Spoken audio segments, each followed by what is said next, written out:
C'est un miraculé.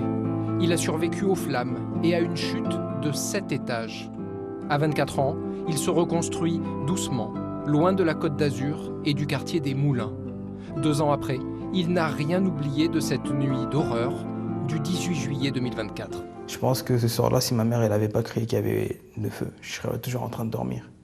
Dans notre langue, elle disait Moro. Moro, ce qui veut dire le feu. Il y avait cette chaleur et j'avais aussi ce manque d'oxygène. Et j'arrivais pas à respirer. Et en voyant mon beau-père sur le bord de la fenêtre, assis à l'extérieur, en train de crier à l'aide, appeler les pompiers, je pars vers lui. Et je me suspends sur le bord de la fenêtre. Et il y avait une grosse fumée noire qui remontait. Dans l'appartement envahi par les fumées toxiques, sa mère se réfugie dans la salle de bain avec ses plus jeunes enfants, 5, 7 et 11 ans. Tous y seront retrouvés morts. Zakidine, l'aîné, toujours suspendu à la façade, tente en vain de retourner dans l'appartement. Au moment où j'ai essayé de remonter, il y a le feu qui est rentré dans la pièce. Je commence à voir mon beau-père qui crie de douleur. Je suis accroché juste à côté de lui et je vois la jambe qui est en train de prendre feu. À la seconde qui suit, je vois mon beau-père qui n'arrive pas à supporter et qui saute. Abdou, 45 ans, ne survivra pas à la chute du 7e étage. Il n'y avait pas d'issue. C'était soit le vide, soit mourir dans les flammes. Le plastique fondait. Il fondait sur ma main. Et ça a commencé à tomber sur moi aussi. Et j'ai essayé de m'accrocher du mieux que je pouvais. Mes doigts ont fini par céder. J'ai lâché. Zakidine gît au pied de l'immeuble dans un état extrêmement grave. Brûlé, les os des jambes et du dos brisés, le bassin et le crâne fracturés.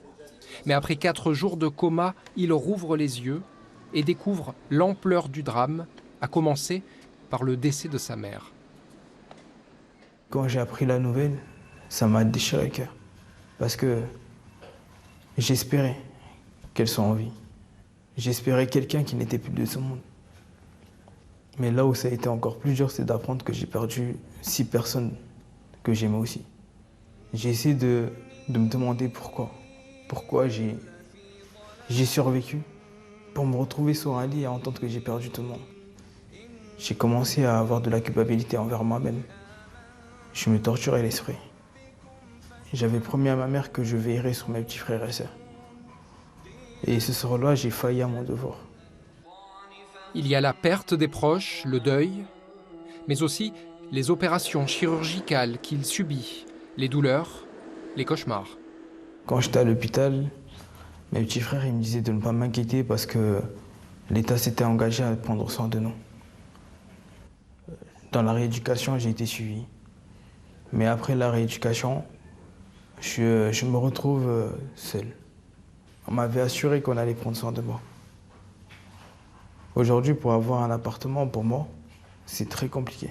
Mon dossier n'est pas recevable dans le sens où je suis un handicapé.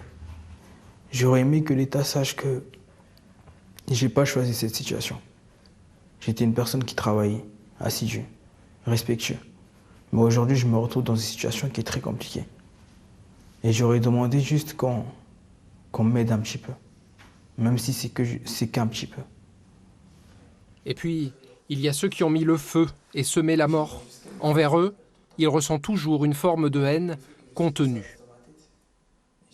Je sais que cette haine restera en moi, mais ça ne m'aidera pas à aller là où j'ai envie d'aller. Et je l'ai appris en parlant avec d'autres personnes qui étaient dans des situations plus graves, qui ont été amputées. Et mon plus grand rêve, c'est de pouvoir montrer à tout le monde que malgré des situations compliquées, on trouve un moyen de s'en sortir.